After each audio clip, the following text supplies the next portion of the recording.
আন্তর্জাতিক গুম প্রতিরোধ দিবস উপলক্ষে আয়োজিত গোলটেবিল বৈঠকে গুম খুনের যথাযথ বিচার, দায়বদ্ধতা নিশ্চিত করা এবং ভবিষ্যতে এ ধরনের ঘটনা প্রতিরোধে কার্যকর ব্যবস্থা নেওয়ার উপর গুরুত্বারোপ করেছেন বক্তারা। ৩০শে আগস্ট শনিবার রাজধানীর একটি হোটেলে গুম দিবস উপলক্ষে আয়োজিত এক গোলটেবিল বৈঠকে বক্তারা এসব কথা বলেন। জবাবদিহিতার পথে গুমের শিকারদের জন্য আন্তর্জাতিক দিবসের স্মরণে শিরোনামে গোলটেবিল বৈঠকটি যৌথভাবে আয়োজন করে গুমের ঘটনা বিষয়ক অনুসন্ধান কমিশন এবং জাতিসংঘ মানবাধিকার হাই কমিশনারের কার্যালয়।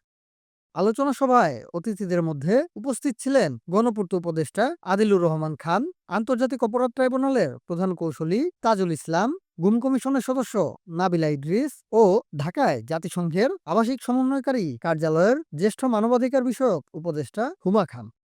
অনুষ্ঠানে উপদেষ্টা আদিলুর রহমান বলেন, বাংলাদেশের মানুষ অন্যায়ের বিরুদ্ধে লড়াই সংগ্রাম করেছে, কিন্তু এইবারের 15.5 বছরের লড়াইটা ছিল অনেক দীর্ঘ এবং অনেক ভয়াবহ। এর পরিণতি 36 দিনে আসলেও এর পিছনের ইতিহাস অনেক লম্বা।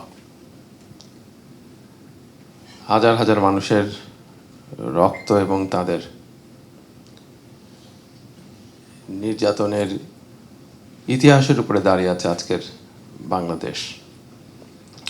আমি বিশ্বাস করি এবং জোরালোভাবেই মনে করি যে OHCHR এর ঢাকা যে মিশন এবং গুম কমিশনের যৌথ উদ্যোগে আমাদের বাংলাদেশের মানুষকে,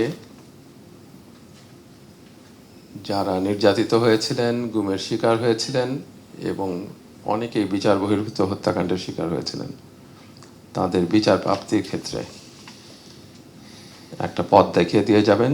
বক্তারা জানান, এখানে যারা রাজনীতিবিদ বা বাংলাদেশের যে সমস্ত রাজনৈতিক দল আছেন, যারা সামনে ক্ষমতায় আসবেন বলে ধারণা করা যায়, বা সরকারি দলে থাকুক বা বিরোধী দলে থাকুন, তাদেরকে এই আলোচনাটা শোনানোটা জরুরি। কারণ তাদেরকে বুঝতে হবে যে বাংলাদেশে কি ঘটে গেছে এবং এটার বিচার না হলে বাংলাদেশে আবার কি আসতে পারে।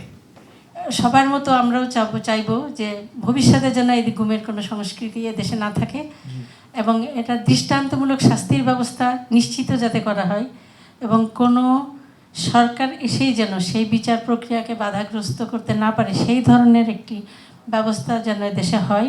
News desk, Bangla flow.